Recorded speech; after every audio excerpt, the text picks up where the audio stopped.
하나님의 말씀은 마태복음 27장입니다. 마태복음 27장 50절부터 54절까지 읽고자 합니다. 50절부터 함께 읽겠습니다. 예수께서 다시 크게 소리 지르시고 영이 떠나가시니라. 이에 성소 휘장이 위로부터 아래까지 찢어져 둘이 되고 땅이 진동하여 바위가 터지고 무덤들이 열리며 자던 성도의 몸이 많이 일어나되 예수의 부활 후에 그들이 무덤에서 나와서 거룩한 성에 들어가 많은 사람에게 보이니라.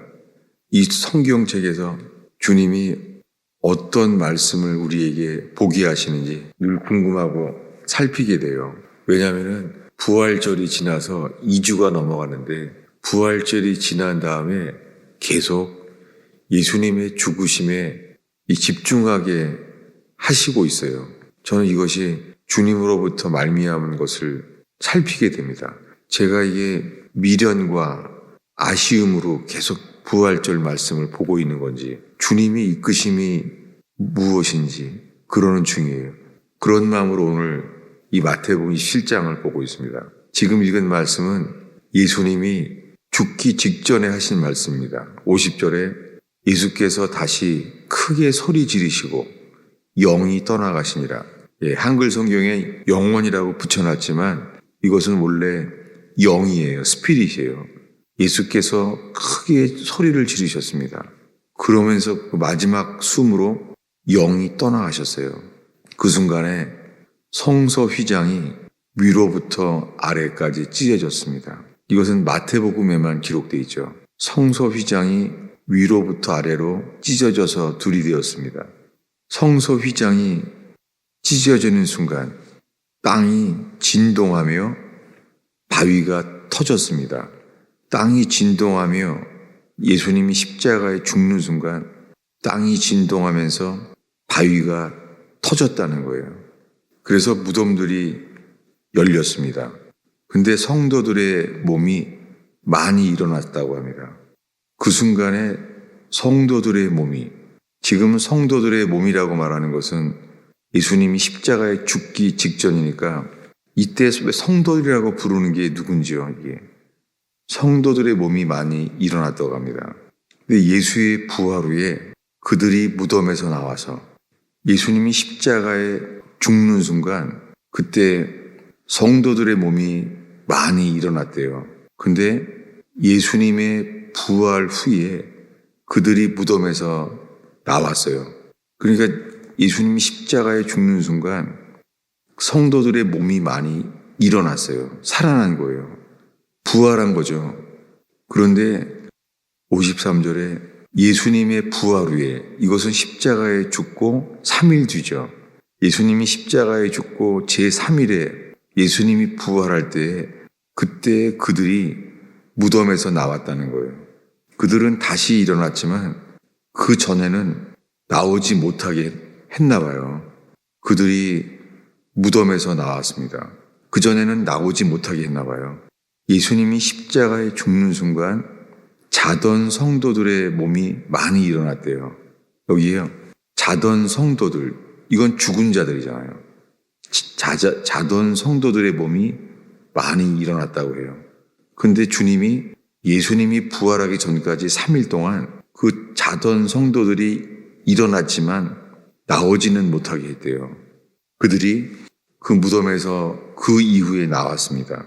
그래서 거룩한 성, 예루살렘 성에 들어가서 많은 사람에게 보였다는 거예요. 아주 특이한 말씀이죠.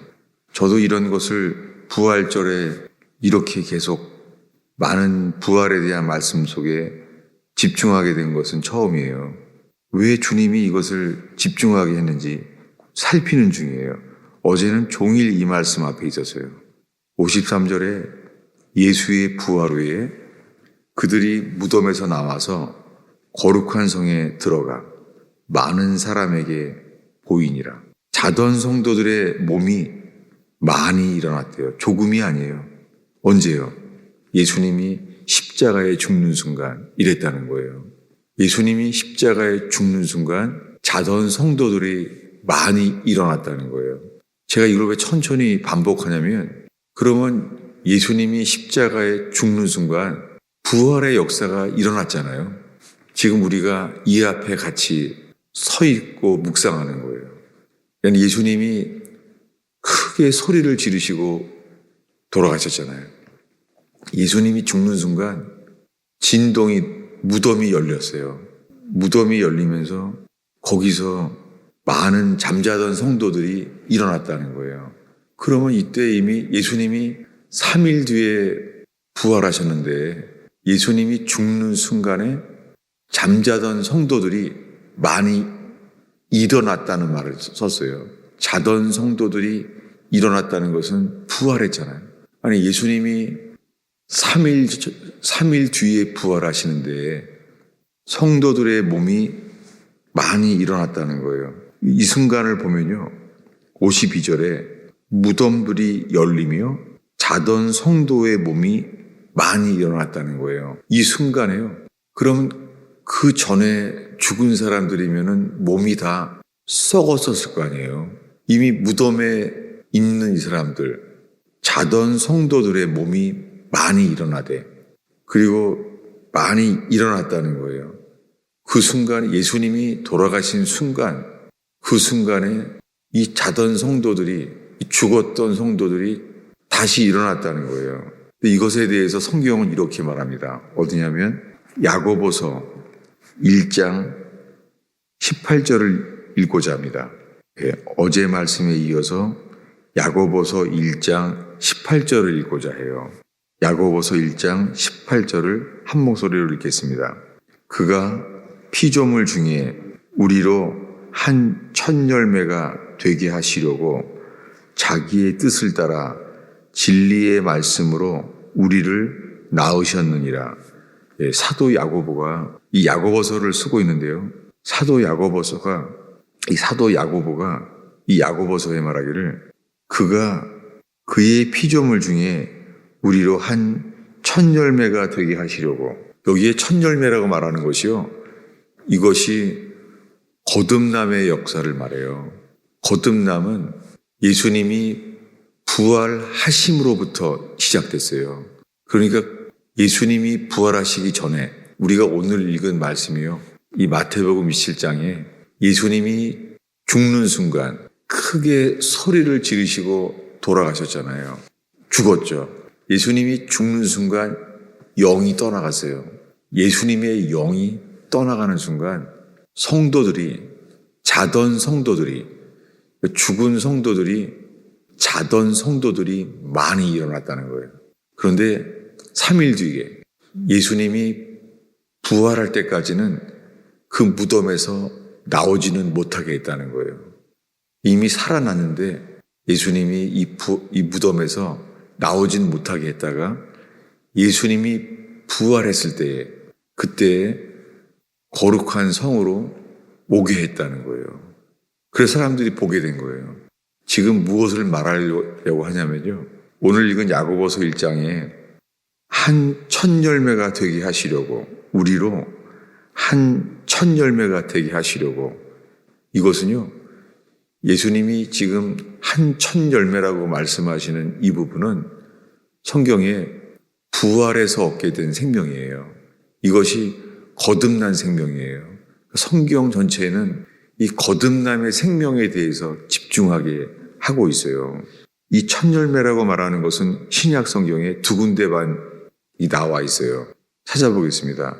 고린도전서 15장 20절입니다. 고린도전서 15장은 부활에 대해서 가장 길게 쓴 말씀이죠. 우리가 그저께 보았던 말씀이에요.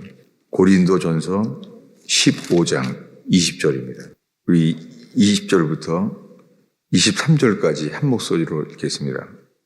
그러나 이제 그리스도께서 죽은 자 가운데서 다시 살아나사 잠자는 자들의 첫 열매가 되게 하셨도다.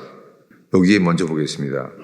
지금 사도 바울이 고린도 교회에 편지하기를, 그리스도께서 죽은 자 가운데서 다시 살아나셔서 잠자는 자들의 첫 열매가 되게 하셨어요.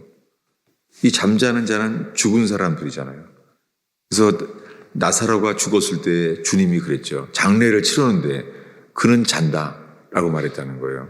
사람들은 그는 죽었다고, 근데 예수님 말합니다. 그는 잔다. 주님의 관점은 주님 보시기에는 잠자는 거로 늘 말씀하십니다. 그래서 미리 말했죠. 나사로는 죽었다. 나도 안다. 그는 죽었다. 근데 그는 다시 일으킬 것이다 라고 말한 거예요. 나사로가 다시 살아났을 때 시체가 이미 냄새가 나나이다 라고 말했잖아요. 썩었다는 거예요. 근데 그는 썩었는데 성경에 그래서 4일이 지났기 때문에 이미 냄새가 나나이다 라고 했잖아요. 그러니까 완전히 썩은 사람인데, 썩은 잠자는 사람인데 예수님이 무덤을 열어라. 무덤을 제자들을 통해 열게 한 다음에 나사로야 나오라 라고 큰 소리로 말했다는 거예요. 그 순간에 죽어서 썩은 사람이 살아난 거예요. 이거 부활이잖아요. 그러니까 예수님이 십자가에 죽기 며칠 전에 이미 죽은 사람이 다시 살아나는 사건이 일어났죠. 이것은 누가복음에만 기록되어 있는데요. 근데 이것을 성경에서는요, 잠자는 자의 첫 열매라고 하지 않아요. 나사로도 죽었다가 살아났잖아요. 근데 이것을 나사로를 며칠 전에 일어난 일이지만 잠자는 자의 첫 열매라고 하지 않아요. 잠자는 자의 첫 열매는 하나예요. 오직 예수와 함께 죽어서 예수와 함께 다시 살게 하신 사람, 이것만이 거듭남이에요. 이것을 말하려고 지금 주님이 이 말씀을 가르쳐 주시려고 하고 있는 거예요. 그리고 계속해서 21절, 22절을 읽습니다. 사망이 한 사람으로 말미암았으니 죽은 자의 부활도 한 사람으로 말미암는도다. 아담 안에서 모든 사람이 죽은 것 같이 그리스도 안에서 모든 사람이 삶을 얻으리라. 삶이란 단어는 생명이란 단어예요. 모든 사람이 생명을 얻으리라. 그리스도 안에서만 모든 사람이 생명을 얻어요. 그래서 23절에 또 읽겠습니다. 그러나 각각 자기 차례대로 되리니 먼저는 첫 열매인 그리스도요. 그 다음에는 그가 강림하실 때에 그리스도에게 속한 자요. 첫 열매. 첫 열매라고 말하는 것은요, 예수님의 부활 생명만 첫 열매라고 그래요. 그러니까 나사로는 죽었다가 살아났잖아요. 근데 그것은 첫 열매라고 안 그래요. 여러분, 나사로가 살아났잖아요. 그래서 나사로가 다시 살아났기 때문에 제사장이 나사로까지 죽여버리라고 했습니다. 왜냐하면 그가 부활했으니까 그게 소동이 될까봐, 예수를 믿게 될까봐 나사로까지 죽이려고 해서 성경에 그 다음부터는요, 나사로는 사라져요. 나사로는 아주 멀리 도망가요. 그래서 나사로는 예루살렘에서는 자기가 죽을 것을 알고 도망갔어요. 그 나사로는요, 죽었다가 살아나게 되었는데요, 이것을 부활 생명이라고 하지는 않아요. 이것은 오직 하나예요. 예수님의 죽으심과 연합되어 예수님의 부활 생명으로 다시 살게 하는 것, 이것만을 첫 열매라고 해요. 오직 부활했을 때만 첫 열매라고 해요. 이것을 구약 성경에는요, 이렇게 미리 기록해놨어요. 찾아보겠습니다. 레위기 23장입니다. 레위기 23장. 레위기 23장 15절부터 읽겠습니다. 읽습니다. 안식일, 15절이죠. 읽겠습니다. 안식일 이튿날 곧 너희가 요제로 곡식단을 가져온 날부터 세워서 7 안식일에 수요를 채우고, 이게 어디입니까? 7 안식일을 합하면 77이 49, 오순절을 가리켜요. 오순절이 될 때까지의 계산이요, 15절에 안식일 이튿날, 이것이 뭐냐면 옛날 성경엔 초실절이라고 했어요. 첫 열매의 날. 이것은 안식일 이튿날이에요. 그래서 예수님이 부활한 날, 이 말이 나오는 거예요. 예수님이 부활하는 날 다 이렇게 시작돼요. 안식일 이튿날, 이날이 부활한 날이에요. 이것을 11절은 이렇게 말합니다. 11절을 읽겠습니다. 제사장은 너희를 위하여 그 단을 여호와 앞에 기쁘게 받으심이 되도록 흔들되 안식일 이튿날 흔들 것이며, 여기에 흔든다는 게요, 흔든다는 것은 영어로 waving offering이에요. 요제라 그래요. 요제는요, 무덤을 흔든 것을 가리켜요. 예수님이 부활하신 날 무덤이 흔들렸어요. 무덤이 흔들리는 것이 죽은 자가 살아나게 흔든 거예요. 예수님이 십자가에 부활하신 날 이 일이 일어났어요. 죽고 제3일 되는 날, 그날 새벽에 일어났어요. 예수님이 무덤을 흔들었어요. 예수님이 부활하셨어요. 여러분, 이 일은 실제로 이렇게 일어났잖아요. 흔들었어요. 이것이 요제라 그래요. waving offering. 안식일 이튿날 흔들 것이며, 11절 끝에 안식일 이튿날에 흔들 것이며, 이게 waving offering이에요. 그래서 레위기에 두 가지 제사가 나와요. 요제는 흔드는 거예요. waving offering. 근데요, 그 다음에 나오는 건 거제예요. 순서가. 거제는 lift offering이라 그래요. 이거는 승천이에요. 요제는 흔드는 거예요. 여러분, 이 토요일 새벽에 우리는 어떤 상황 속에 있는지 모르겠습니다. 그런데 이 말씀은요, 우리가 이 세상에서 어떤 절망과 좌절 속에 있을지라도요, 이 말씀은 우리에게 어떤 상황 속에서도요, 주님이 원하는 것은 즉시 이 예수님의 죽으심과 연합되어서 부활 생명이 우리에게 그 일이 일어날 수 있다고 우리를 소망하고 있습니다. 마지막으로요, 다시 마태복음을 보겠습니다. 안식일 이튿날, 그날 일을 마지막으로 보려고 그래요. 마태복음 28장이죠. 28장 1절 2절을 함께 읽겠습니다. 안식일이 다 지나고 안식 후 첫날에 되려는 새벽에 막달라 마리아와 다른 마리아가 무덤을 보려고 갔더니 큰 지진이 나며 주의 천사가 하늘로부터 내려와 돌을 굴려내고 그 위에 앉았는데 형상은 번개 같고 그의 눈은 흰과 같이 희었다는 거예요. 이게 뭐예요? 여러분, 이것이요, 예수님이 부활한 날 새벽에 어떤 날이에요? 안식 후 이튿날이에요. 그래서 28장 1절에 안식 후 첫날이라고 말하는 거예요. 여러분, 우리가 어떤 상황 속에 있어도요, 예수님이 원하는 것은 예수님의 죽으심을 기념하려고 맞섰을 때에 그 막달라 마리아와 다른 여인들을 주님이 부활을 보게 하셨어요. 그리고 예수님은 친히 천사들을 보내요. 무덤을 흔들었어요. 진동하게 하셔서 무덤을 열리게 했습니다. 여러분, 이것이 복음입니다. 저와 여러분의 삶이 얼마나 절망과 늘 똑같은 죄에 넘어지고 이길 수 없는 죄로 평생을 좌절하면서 광야 같은 인생을 살지라도 복음만이 소망입니다. 복음은 예수님의 죽으심과 연합되고자 하는 자들에게요, 부활 생명이 무덤을 흔들어서 우리를 다시 살게 하십니다. 이것을 위하여 예수님은 십자가에 죽으셨습니다.